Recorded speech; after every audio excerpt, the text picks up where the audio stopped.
Okay, ladies and gentlemen, first of all, I'd like to thank you for attending our event. This is the culmination of a wide variety of different activities that we've had going on across not just the university, but across the city this week. We had a question time last night, which you can watch on the university's YouTube channel. This is also will go on the university's YouTube channel. We are live streaming this, so I'm told. So there's been a huge effort, and it's all about widening the conversation about climate change. There was a survey earlier on this week, and they surveyed people across from the station, so across a wide variety of different people. And it looks like the results that we've got so far, 63% are really concerned about climate change. And that suggests to me, at least, that this is probably due to the IPCC report that came out a couple of weeks ago, SR 1.5. That's being broadcast this weekend on the BBC Weather Show with Paul Hudson, a couple of the people from the Priestley Centre, James Ford and Chris Smith, who's actually a young researcher, but it was his computer model that's been used for an awful lot of the assessment for that. So it's, this is very ripe data that's being used and hot off the presses, so to speak. As we say, on top of the piano, I've got permission to put that on top of the piano. It's the hashtag. So if you are using social media, do use those just to bring the conversation out or in, and also out to anybody who's actually taking part in this. So I have I'm just pulling this together, but the people who are going to tell you about the really exciting stuff are Christian and Janine, and also the two guys that we've got from Antarctica. There will be a little spot prize later on if you can tell me the time zone that they're in, apart from you might have heard me when I said it earlier on, smiling to himself. So it's all about, like I say, widening the communication, the conversation about climate face-to-face, events like this, and using social media, the internet. We really need to use all the channels that we have available to us to get this message out. So I'd just like to call Christian up.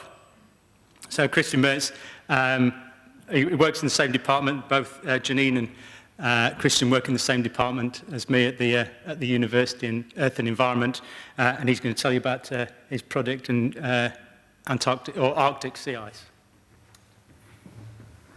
Thanks very much, Jim. Hello, everyone. Great to see you here for this lovely lunchtime lecture. I hope you've got your lunch at the ready. I already had mine. So, as Jim mentioned, what I'm going to talk to you a little bit about is an area that I work in quite a lot, and that's the Arctic Ocean, and specifically I'm going to talk a bit about Arctic sea ice.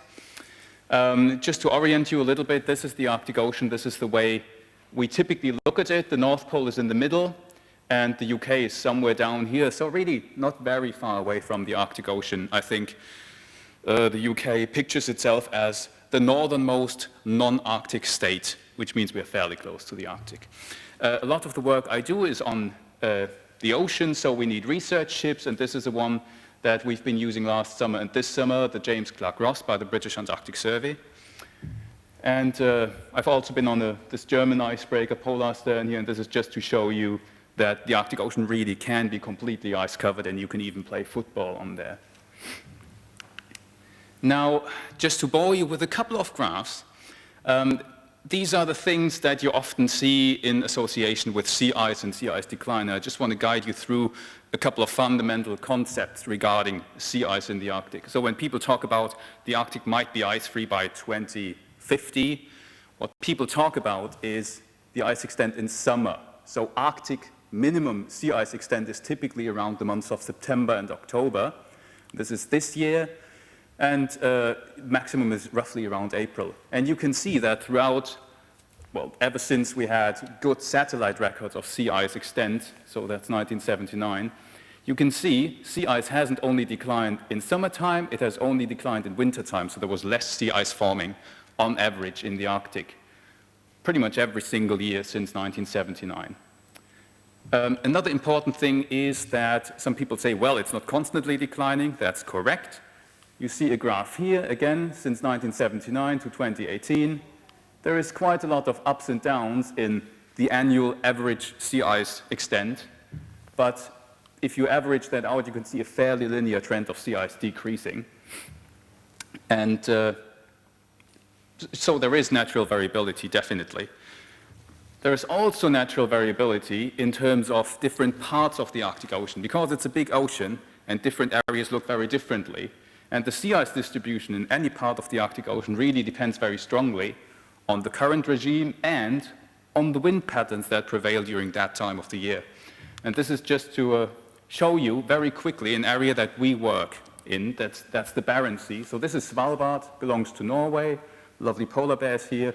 And this is the sea ice distribution this summer. Wherever you have colors, there is sea ice. So you can see this summer there was basically no sea ice. This was last summer. We were out there, same locations, we had quite a lot of sea ice.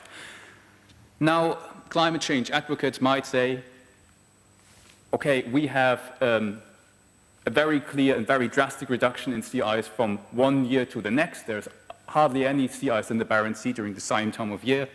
But as you're moving back further and further through a couple of years, you will see 2016 was the same as 2018. 2015, you had a bit more. 2014, a bit further north, and so on and so forth. So you see pretty strong inter-annual variability in sea ice extent. But this is why it's so important that we look at the Arctic Ocean as a whole and average throughout the year, because that shows us, other than these regional pictures, that overall Arctic sea ice really is declining. So, yes, dramatic reduction in sea ice extent and in age. Again, this is a slightly different illustration that shows you the extent in September 2012, and this is the average between 1979 and 2010, I think. So a significant reduction. To put this area into perspective, this is roughly the area of sea ice we have lost since 1979, everything that's red. So that's pretty much all of Western Europe and Southern Europe as well. Thanks very much to Johan, by the way, for putting this together. Two other very important points about Arctic sea ice and Arctic climate change are these two. Water entering the Arctic Ocean from the Pacific and also from the Atlantic is getting warmer. And as this warmer water enters the Arctic Ocean, not only does the Arctic ice melt more in summer, it also forms less in winter. So it's kind of a double whammy. And another thing is, and this is a common misconception that people sometimes have, as sea ice is melting, it has no direct effect on sea level. Sea level doesn't rise when sea ice is melting, other than when land ice is melting, which Janine is going to talk about. But as you can see, the ocean gets much darker. And if you have a dark car, then in summer, if it's a sunny day in Leeds, you will feel the car is really, really hot. So it absorbs a lot of solar heat, much more so than a white car. So the Arctic Ocean is really warming up because it gets darker. And this is the so-called albedo feedback. And that's really a problem because it promotes further ice melt. Why do we care about the Arctic Ocean at all? Well, one of the most important bits is it sustains a unique ecosystem that we have nowhere else on the planet. And as the sea ice is melting and this ecosystem disappears, we lose biodiversity. And you have the polar bear just on the top of the chain. This is one I think we saw last year. But you have loads of other animals. It's a very unique ecosystem. But there is potentially a silver lining to the reduction of sea ice. There are some scientists that say, and it's currently being studied, as you have less sea ice, you have more light towards the surface of the ocean, which means more algae can grow.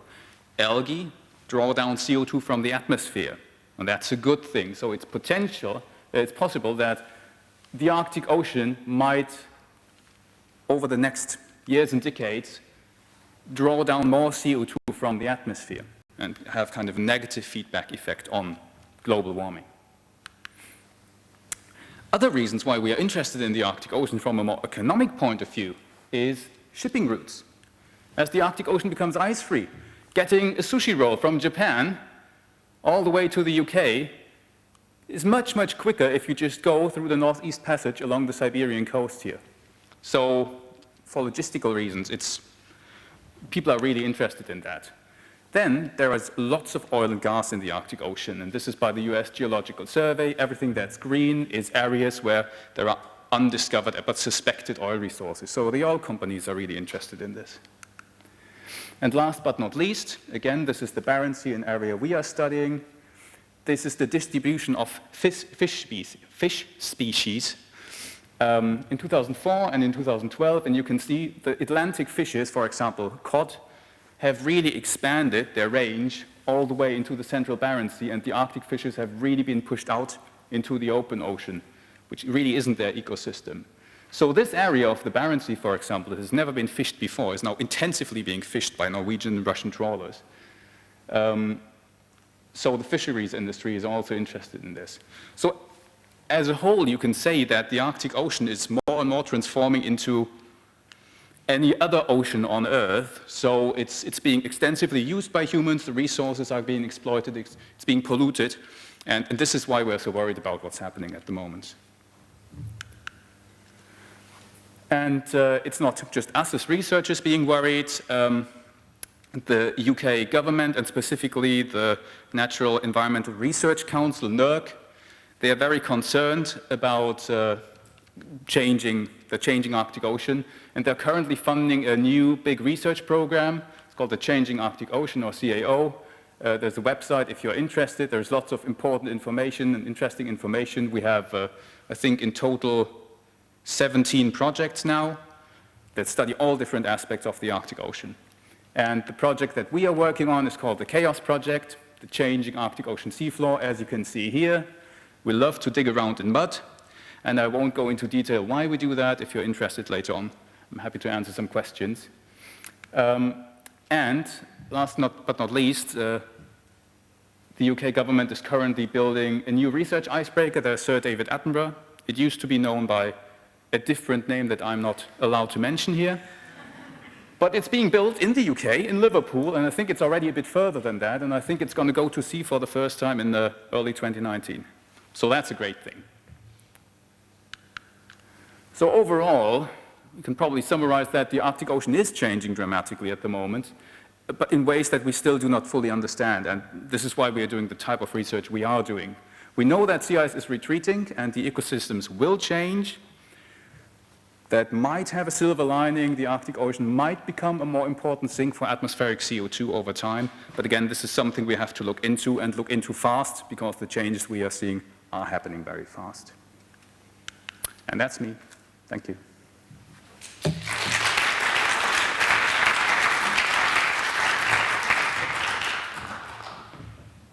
Thank you, Christian. Just showing that it's not just getting on a ship and going out and, taking photos of polar bears, but it is obligatory to do that. But, the repercussions of what happens with the sea ice is very far-reaching and much further than people do appreciate. So we're now going to move from sea ice to land ice. So Dr. Janine McCutcheon is part of the NERC, so that's Natural Environment Research Council, large project called Black and Bloom. She'll explain why it's actually called that. And she'll look at, tell us all about land ice.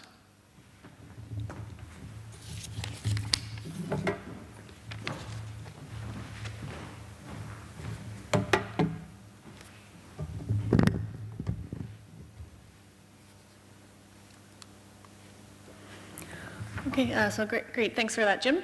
I'll be talking about our Black and Bloom project, as Jim mentioned, and as Christian already mentioned, you may not think of the UK as being really active in Arctic research just because of our position here, but the UK is actually ranked 4th in the world for Arctic research publications, and a lot of this research focuses on what we call the high Arctic, which is the part right up around the North Pole up here. So this includes the Arctic tundra, polar deserts, ice sheets, and the ocean, which covers most of Greenland, northern Canada and Russia, Svalbard, and the Arctic Ocean. So all of this region up here. What I'll be talking about today is focused on Greenland, which, just to give you an idea of where we're working, we're down here in the UK, and we focus on the western side of the Greenland ice sheet up here. So these are our 2 field locations. Now, the Greenland ice sheet is about 1.7 million kilometers squared, so it's a really, really big expanse of ice. And just to give you a reference, this is about 7 times the area of the United Kingdom. It's about 3 kilometers thick in the middle, which gives it a volume of almost 3 million cubic kilometers, which is about 30 billion times the volume of the Royal Albert Hall. So just to give you an idea of scale.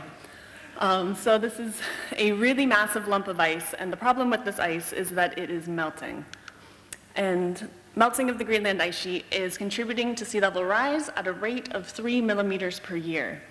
And the concerning thing is that this ice mass loss that we're measuring is getting faster and faster over time. So just to give you a bit of perspective of what that could mean, the Greenland ice sheet, if it were to all melt, could contribute 6 to 7 meters to sea level rise, which is actually small if you compare it to the Antarctic ice sheet, which is almost 10 times the size and could contribute as much as 60 meters to sea level rise. If all of this ice were to melt, this would be enough sea level rise to put London underwater. So we really want to get a handle on what this could mean in the future, how this melting is going to progress, and what to expect in the years to come. And most of the melting that we see in Greenland is happening around the edges, around the margin. So this is melting in the 80s, 90s, and early 2000s. We have a little bit of melting down here, a bit up here. Compare this to 2012, you can see there's a lot more active melting going on. So this is that change over time that we're talking about. And this melting is corresponding to darkening of the ice sheet surface, which is a decrease in what we call albedo, which Christian already introduced a little bit. And so we're able to measure this darkening, this decrease in albedo, using satellite imagery, which you can see here. Just a quick overview of what we're talking about when we look at albedo, that this is a measure of the ability of a surface to reflect light. So just like when you're wearing a black shirt on a sunny day, nice white surfaces are able to reflect more light energy than darker surfaces. So snow-covered ice is able to reflect more light energy than bare ice. And we're actually able to measure this difference when we're out there on the ice sheet using handheld equipment. And so this was the motivation behind the NERC-funded project that I work for, which is Project Black and Bloom. And for this, we are studying variations in the albedo of the Greenland ice sheet as a result of interactions between microbes and particulates. And so this is a good part of our research team out in Greenland I think this was from 2016. And for this work, we have to actually go out there and see what's going on the ice sheet surface. So for this, we fly to a town called Kangerlussuaq on the western edge of Greenland, and we fly 35 kilometers onto the ice sheet in a helicopter to our field site. So to give you an idea of what that looks like, we first fly over tundra near the coast, eventually getting to the edge of the ice sheet, which is full of crevasses. So this is part of the crevasse field right at the edge of the ice before it starts to melt and break apart and feed into the rivers. And finally, we get out to the bare ice, which is what we're targeting in our research. So this is the sort of superglacial meltwater that we see flowing over bare ice surfaces. And once we get out there, we set up our camp. So there's no permanent structures out there. Everything we do is based out of tents. So we usually have a lab tent, a mess tent, and then smaller tents for sleeping. And so this is our home for the few weeks that we go out each summer. We bring everything that we need with us. So we bring all of our lab equipment. We set up microscopes, sampling equipment. We bring a freezer for preserving things. So everything we need, we take out there with us. And we're actually able to run our entire camp off of solar power because we have 24-hour daylight. So that's pretty good in terms of our emissions for while we're out there on the ice. And what we're doing is really looking at this change we get from clean snow covering the ice in the spring to dark ice by the end of summer. So this transition from, say, in May when we get there and it's nice and white and snowy, and then by August, this is what the ice looks like. Now the team that goes out there, as I said, it's a large NERC-funded grant. So there's a wide variety of specialists on this team to try and pick apart this problem of ice sheet darkening and melting. So we have microbiologists, geochemists, atmospheric scientists, glaciologists, remote sensing specialists, and climate scientists who are all trying to put the pieces of the puzzle together to answer this question. And the main thing that we're focusing on is the presence of these light-absorbing impurities, or LAI. And these are really any small dark particles that can lower the albedo of the ice sheet. So for us, we're focusing on things like black carbon or soot, mineral dust, and pigmented algae. And we want to know where are these dark particles coming from and how do they influence albedo and melting. So the first thing that we're kind of working on in this regard is the atmospheric delivery of these particles. So we're trying to understand how these particles are transported through the air to be deposited onto the ice sheet. This can include things like soot from fossil fuel combustion and wildfires and tundra fires. So this was a tundra fire last year that happened on Greenland, as well as wind-blown mineral dust, such as this dust storm that just actually happened a couple of weeks ago in East Greenland, as well as the transport of microbes through the air onto the ice. We do this using a variety of sensors and filters to monitor and collect these particulates that are being transported through the air onto the ice sheet surface. And using this instrumentation, we're able to hopefully determine where they're coming from. One of the things in particular that I'm focusing on as one of the geochemists on the project is the presence of soot nanoparticles. So these are produced by burning fossil fuels or biomass and results in these very tiny but very dark particles which get transported very far to eventually find their way onto the ice. And we're interested in these because they're quite good at lowering albedo.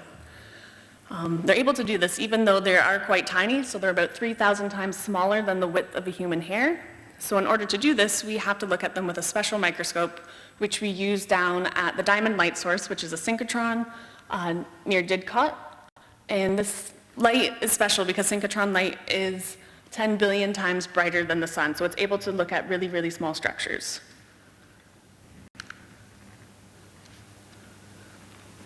The second type of LAI, so our light-absorbing impurities that we're looking at, are mineral dust, which can be transported onto the ice both through atmospheric processes as well as melting out of the ice to accumulate on the ice sheet surface.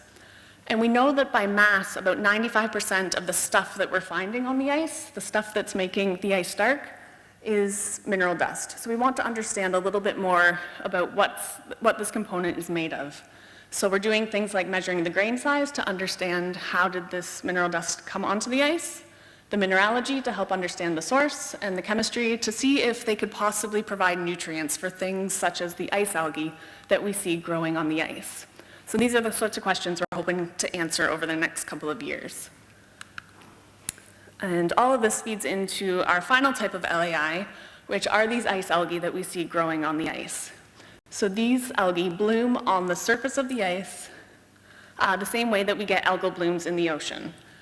One difference about them is that because of their habitat, because they grow in this high UV, harsh environment, they produce these dark pigments to protect themselves from UV radiation. So the same way that you put sunscreen on to protect yourself from the sun, they produce these pigments which protect themselves from UV radiation. In doing so, they darken the ice sheet surface, which results in the lowering of the albedo of the ice. And this process is known as bioalbedo, which is something that we're trying to characterize and quantify.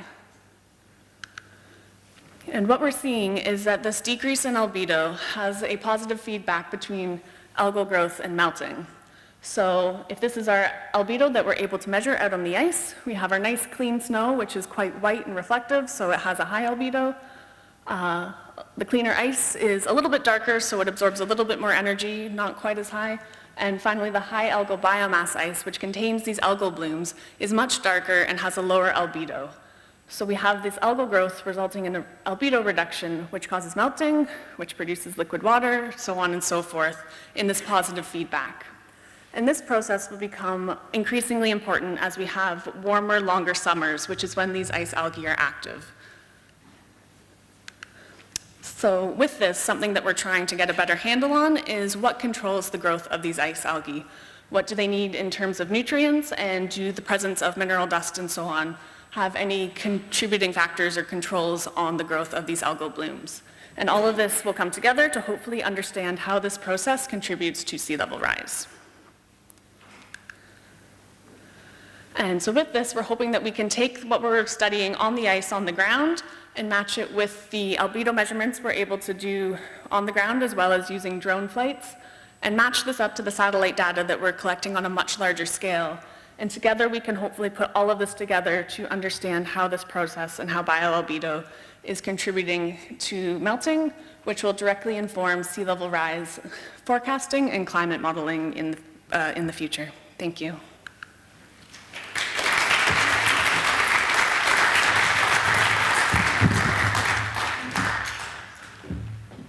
Janine. So just as we start to initiate the process to dial into Antarctica, I've used a satellite phone, but I've never talked to anybody on in Antarctica.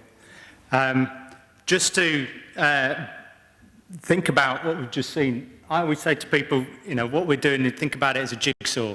So, you know, all the different, I guess the simplest way to say is the toys that we're using. So we're using ships, we're using satellite, we're using aircraft, drones, we're going to the synchrotron. So I've been to the synchrotron. The synchrotron is like James Bond. And then all the way down to people camping on the ice sheet. You know, you get dropped off, you know, it's like some sort of TV program with Bear Grylls. You know, and then surviving, and everything, you know, it's fantastic that we're doing everything on solar panel, which is nice, especially because I'm the atmospheric scientist on Black and Bloom, so we've not got a generator generating soot, because there's no point generating soot if we're trying to measure it. So, you know, it's all really nice when that happens. And we have the live link up.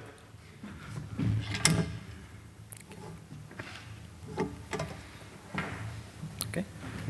Okay, can you hear me out there? Yeah. Yes. Can you hear us okay? Right then, excellent. Welcome to Yorkshire, first and foremost. Thank you. We're talking to Tom and Blair, so that's Tom Lawfield and Blair Fife. That's the right way round, isn't it? Yeah, that's correct. Yes. There is a delay on the line, you know, just like the old days of Eurovision. So, so I know a little bit of your potted history, but maybe you could just start up by introducing yourselves, say how long you've been there, and you know how you know if you've seen any changes while you've been there, or if you've got any reference points to talk about. Yeah, certainly. I'll start at Blair. So I've been working for about 3 years now. Every time work, and I can kind of see some small changes in the ice around base around Rod here. However, looking at older photos from maybe 20 years ago, there's quite an obvious difference. And speaking to some of the older members of staff or staff who've been coming back year on year for a long time, they describe some quite significant differences in some parts of the shape of the glaciers and the ice around Roder.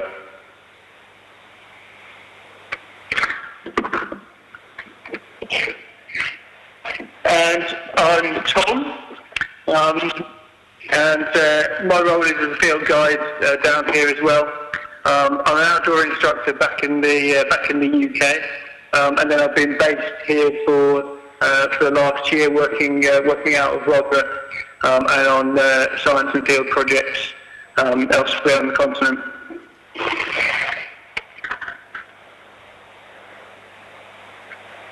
So thank you. So it's slightly strange because a very long time ago, I think I applied for the same sort of job that you're doing, but in those days there were two qualifications that you need to do, and one was to climb grade 3 ice, so that's ice climbing to show that you can survive out there, and the other one was to be able to service a 2-stroke petrol engine. So I'm guessing the qualifications that you need are a little bit more than that. This was a few years ago. So, you know, what things, what do you find as the challenges just to working in Antarctica itself? You know, the sorts of the the ones that may not be quite so obvious to people?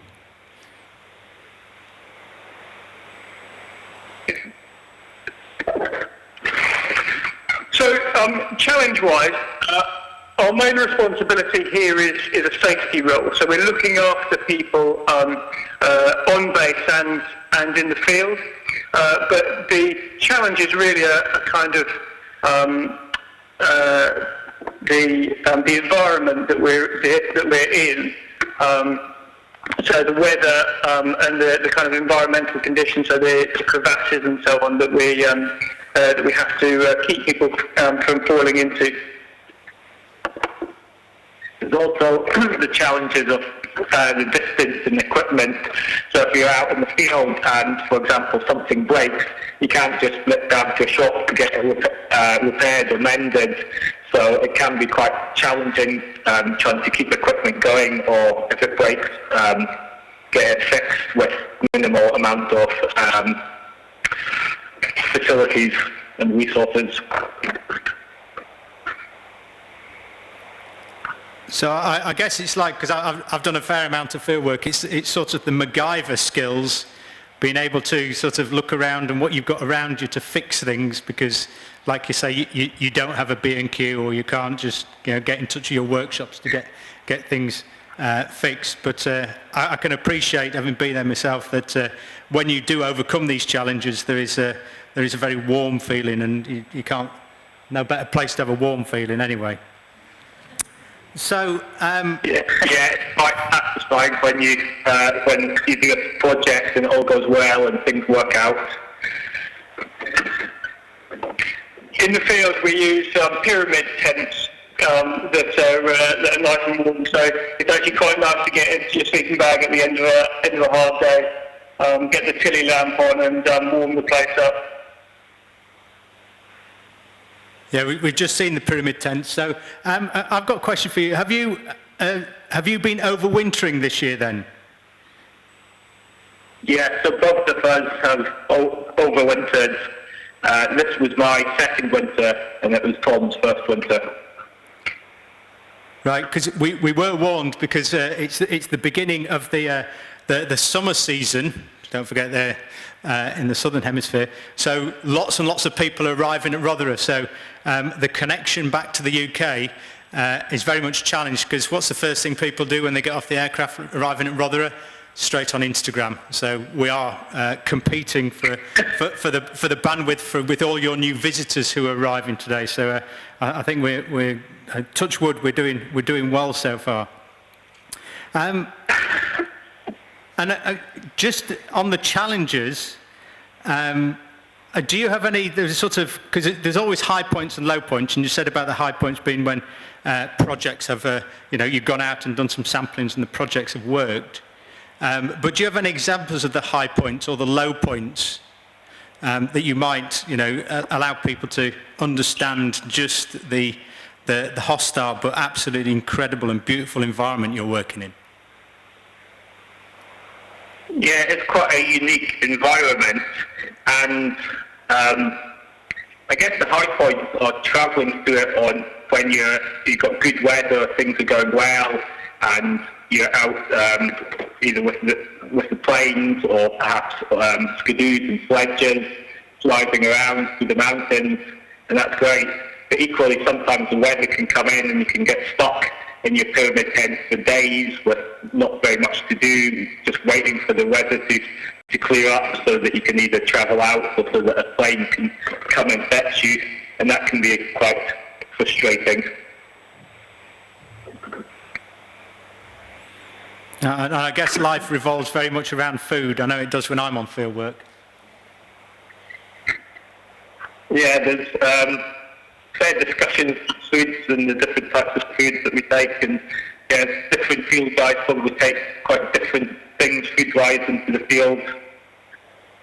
Fortunately, over the winter, what we've been doing is any food that's been left over from the meal on Rotherham, we can freeze, and because obviously it's so cold in the winter, we just take them with us and they stay frozen, these frozen backpack meals, so they can be heated up for dinners and things, and that's been working very well over the winter. So it's not like I know on the Bass ships people eat very well. So Oh yeah, on the bases, folks eat very well as well. We've had a professional chef all winter, so I think a few people put on a few pounds. I think if anybody's seen, there's a Horizon program about them moving the Halley station, and there was a chef there, and he was a Michelin-starred chef who fancied a change. So he went and worked in Antarctica. So you can imagine, the catering that, what it's absolute creativity that you require for that sort of thing. But if you haven't seen it, I'm sure it's still on iPlayer. So I do encourage you to watch that, because they just moving that thing. I mean, it's a beauty to behold. The footage of moving this thing, it's like a great insect that they're dragging across the snow. So just seeing the logistical challenges of doing science down there, and we've been doing it for a long time. So what I'm going to do is invite Chris and Janine back up onto the stage, and if you guys, Tom and Blair, are happy to we're going to take some questions from the floor, if you're all right with that. Yes, brilliant. Sounds good.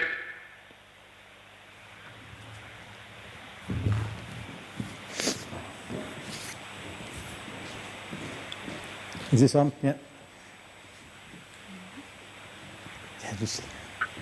Okay, do you have any questions for, and if you shout them out, and I'll just relay them so we've got them on the microphone. There must be someone out there. Particularly in relation to the Greenland ice sheet. What do records show in terms of volume or amount of snowfall? And when does it occur? And how does that volume relate to the loss through melt? So the question was about the Greenland, the snowfall records, when it happens and how that relates to accumulation on the ice sheet. Was that? Yeah. So actually snowfall is one of those tricky things to measure in remote locations, but we see most of the snowfall happening in what we call the accumulation zone in the middle of the ice sheet, whereas most of the melting that's occurring is in the ablation zone around the edges, as I showed in those maps. But what we're seeing is the snowfall doesn't have a drastic change in any one direction, I wouldn't say, but there is interannual variability in the amount of snow that we see, whereas the melting is showing a progressive, continuous increase over time, if that answers your question. So the snowfall is driven by the weather, goes up and down, year by year, but the thing that melts it has got a pattern.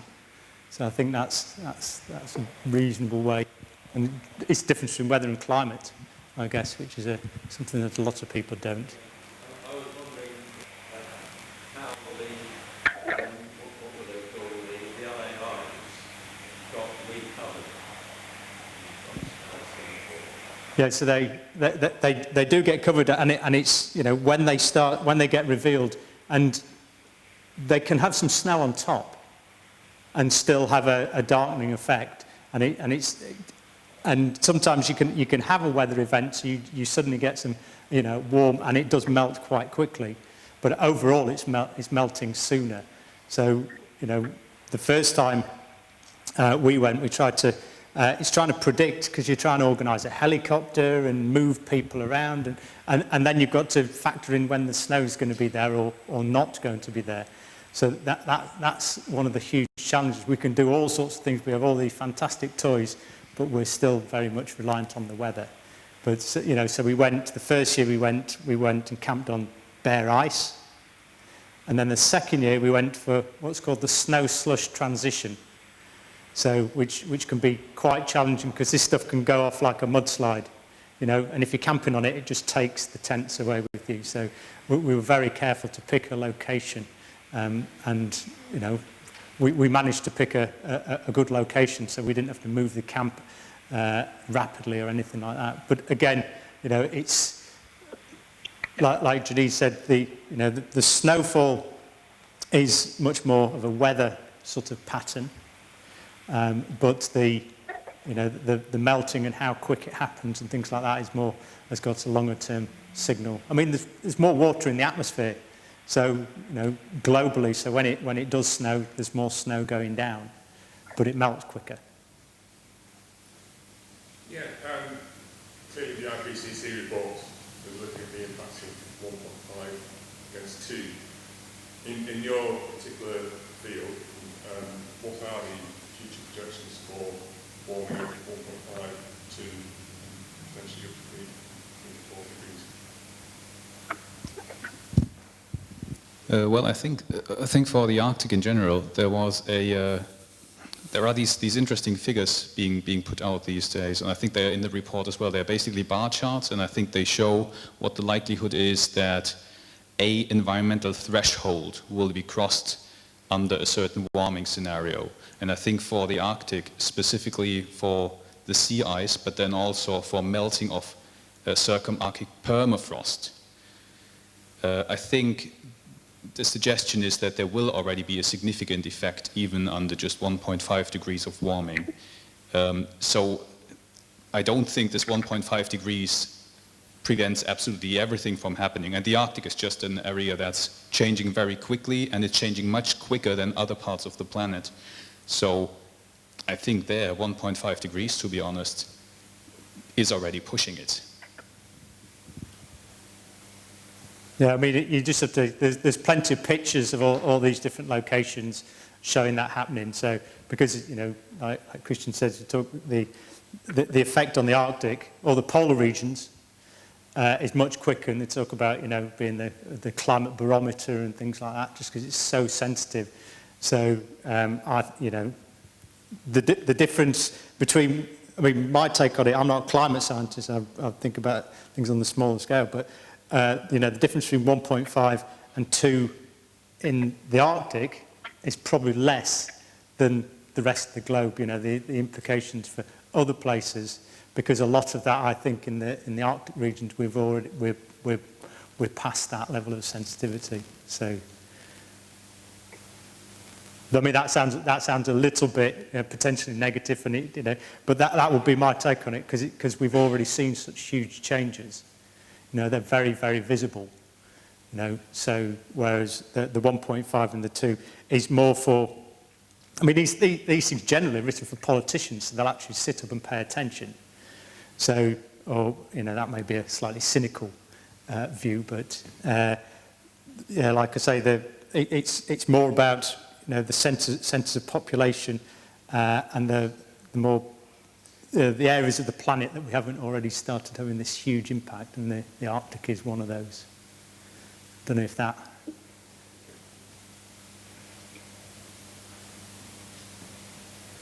Any questions for the guys at the end of the phone? Put my finger in my ear. Yep. What are the main channels, or the first channels, through which the effects of things happening on the poles will reach citizens of the UK? Okay. That might be better for one of the guys in the room who's both.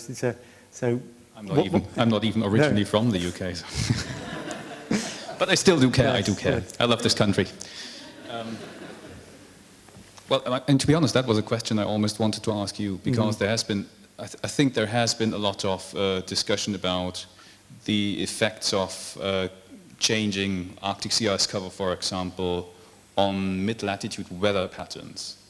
And I think, I mean, this is, Jim is an atmospheric scientist, might have a... I'm not a meteorologist, but I work closer with meteorologists than these guys. So, yeah, so you know, the storm tracks that come across the Atlantic, these blocking systems that mean we get, you know, big blocking systems over the summer that generated, you know, all this fantastic weather.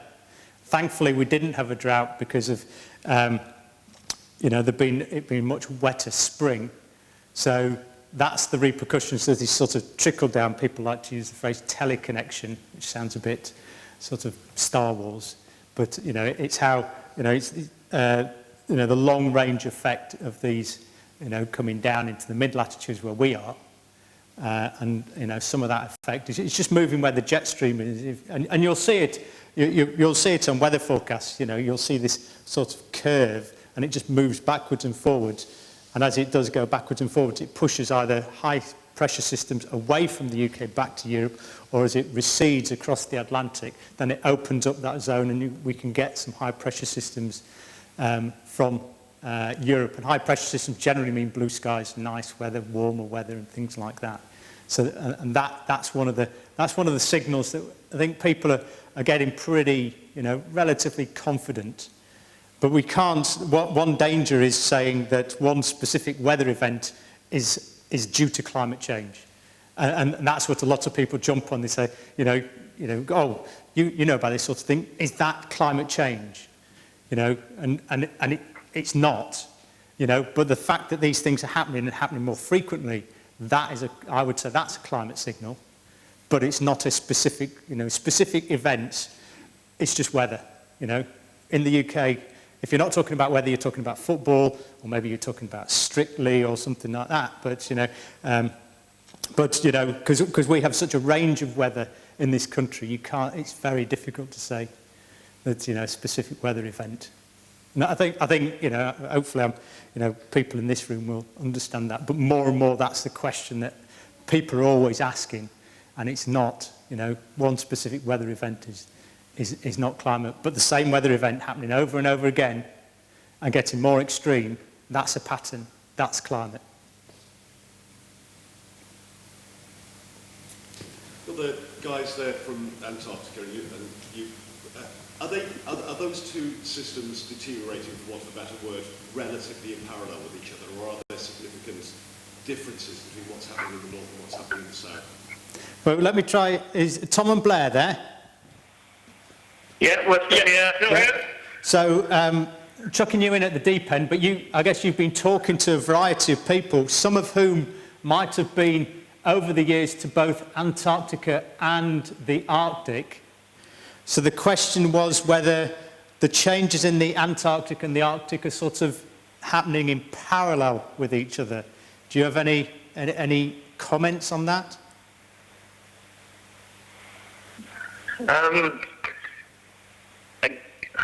I guess in broad trends in that they're both warming up, they are happening in parallel, but the details of how that affects the local environment is quite variable. So there's very much downward trends of the Arctic ice, whereas the Antarctic ice, sea ice, has been behaving differently and it was sort of staying steady or slightly increasing until recently when it dropped off a bit. That's as far as my understanding is. So although the general trends are the same, the details of how that is manifested in the local conditions might be quite different, and it also depends as well where you are in the Arctic or the Antarctic. They're both big places, so the effects in one area of the Antarctic might be quite different to the effects, for example, up on the polar plateau as compared to down here at Rotorua, which is just by the sea. Okay, thanks. Any comment from the floor? Yeah, and just to add something to that from an ice sheet melting perspective, when we go to Greenland, we're actually seeing that melting happening under our feet. We can actively see it happening on a day-to-day basis. It's happening at a much faster rate than what we're seeing in Antarctica, but it's kind of a precursor to what we could possibly expect if melting were to progress in a similar way. And we're starting to see kind of hints of that down in Antarctica. I had the good fortune of going there last year, and something that kind of struck me was that they have an airport where they have to rebuild the runway because the runway, which is made of ice, is starting to melt too often for it to be safe to land planes. So they're having to actually move the airport to a colder location to make it safe for them to land planes. And that's something that they didn't struggle with in the decades before this. It's been fine for years, and now suddenly they're having this issue. So we're starting to see signals of similar problems in Antarctica as to what we see in Greenland already. Yeah, so a lot of these, the signals are becoming, like Janine said, the signals becoming a lot more obvious. It's not a case of, you have to gather lots of data and take samples back to fancy instruments. It's we're having to move the runway. because it's just melting sooner and that sort of thing. I mean, if you get a globe and just look, you know, you've got the southern oceans, you just look at the location of Antarctica and places like Greenland. Greenland's, you know, there's a lot of land around it. You just look at the CO2 emissions for the northern hemisphere and the southern hemisphere. They're both at the far ends of the planet, but they're both challenged by lots and lots of different factors. But they are both experiencing warming. So, you know, and huge icebergs breaking off. The fact that whether or not anybody will ever overwinter at Halley ever again, because, you know, no one's prepared to, you know, risk people. They'll leave the kit there, but they don't want people, you know, at the station if something happens during the winter. So, you know, the fact that people start thinking about that, you know, and obviously, you know, the personnel safety is, you know, absolutely critical. So runways, do you overwinter and things like that. But that's the first signal. You know, it's a very hard decision for the BAS team to actually say, right then, we found the ozone hole at Halley and we're going to pull out of it over the winter. You know, that's a very tough decision. They won't have taken that lightly.